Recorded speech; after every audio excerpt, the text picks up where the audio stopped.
In January, we partnered with Arizona State University's College of Health Solutions to get Mary Martha and Miracle trained to become state-certified community health workers. A new program's been launched that's designed to help train community health workers. ASU is taking action to address the shortage in the healthcare community. ASU is looking to train community health workers. They help serve our medically underserved community. Community health workers often live in the communities they serve. So in that respect, there's a lot of ways that community health workers are perhaps more effective than folks who have a license or a more advanced medical degree. A community health worker is a trusted member of the community who helps people get the support and resources they need to live healthier lives. A lot of times this looks like helping people fill out applications, driving them to their appointments, advocating for them with insurance companies, providing informal counseling. The list goes on. Mary Martha, Miracle, whoa. Hey, nice. What are you guys doing here? Just sitting, hanging out, or what? No, Yeah. This is actually, it's Wednesday and it's 1 o'clock, so it is community health worker time. Ooh! Hi, my name is Shelly. I'm from Superior. I was born and raised here.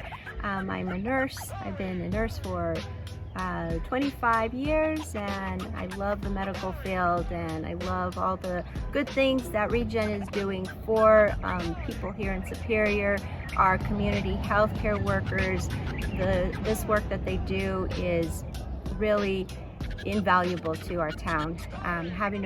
Living and growing up in a rural community, we do notice that we do lack certain resources that the big cities have.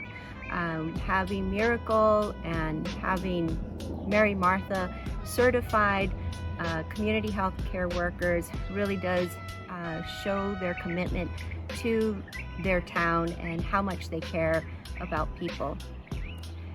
Community healthcare workers are invaluable. I've seen it with my own eyes. I was a heart failure navigator for several years, and what we noticed is in order for people to make their appointments, to do all the necessary things that they need, take their medications on time, it really does help to keep people out of the hospital. Each time somebody is in the hospital, they get admitted, their mortality rate increases. So having community healthcare workers is important because they not only care, but they listen to the needs of the individual, and therefore they can build a goal that's important for that person, and that's going to help them to be more adherent to complete the treatments and care that is necessary. So I just want to thank Regen for committing to this vital resource. We can't do it without Mary Martha and Miracle and all of Regen. So thank you so much, and I hope to help in the future. Thank you. We're in this together. We're a community. I'm a community member helping another community member. How have you helped community members, let's say in the last few days, with your role as the CHW?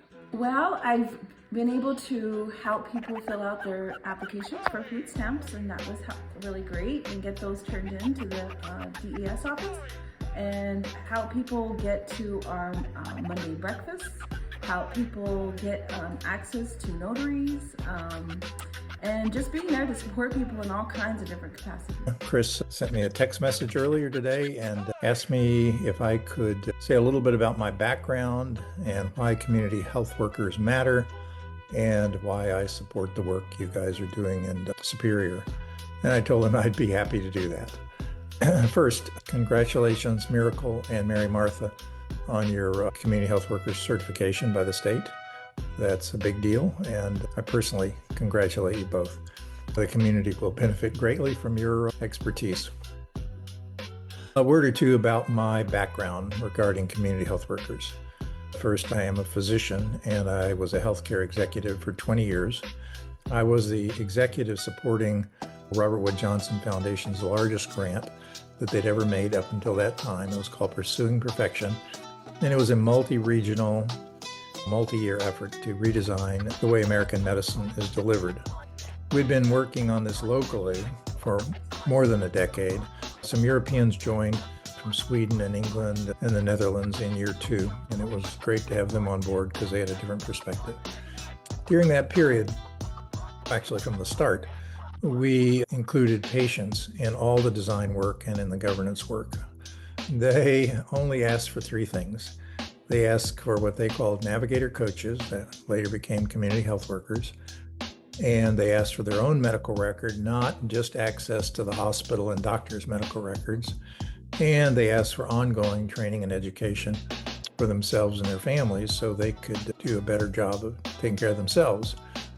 During that time, we created a validated mathematical model of healthcare costs and morbidity for our entire county. It turns out, quite surprisingly at the time, that the presence of community health workers had the greatest impact on decreasing deaths and morbidity, and the biggest impact on lowering the overall cost of healthcare. That model grew and went on to become the Ripple Rethink Health model. A lot of communities are using it today.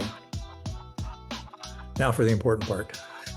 The community health worker role is all too often missing in the medical system, making things harder for everyone. Community health workers help navigate the confusing system. Community health workers help people get answers they can understand, because a lot of times we doctors don't really know how to speak to the patient.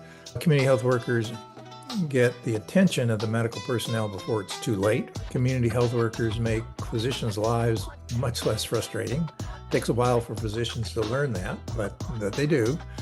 Community health workers become patient navigators and coaches, as they ask for, but they also inevitably become lifeguards and translators, particularly translators between the language of the patient and the language of physicians and medical personnel. Miracle, Mary Martha, your community is lucky to have you.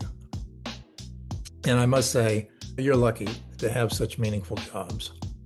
I think that the most important thing a community can do to improve the health of their residents is to train and employ their own community health workers so that no outsider can fire them. Keep up the good work, Superior. You'll be surprised on all the ways that community health workers can help you. Very important. It sounds like a godsend for underserved communities. This should be everywhere.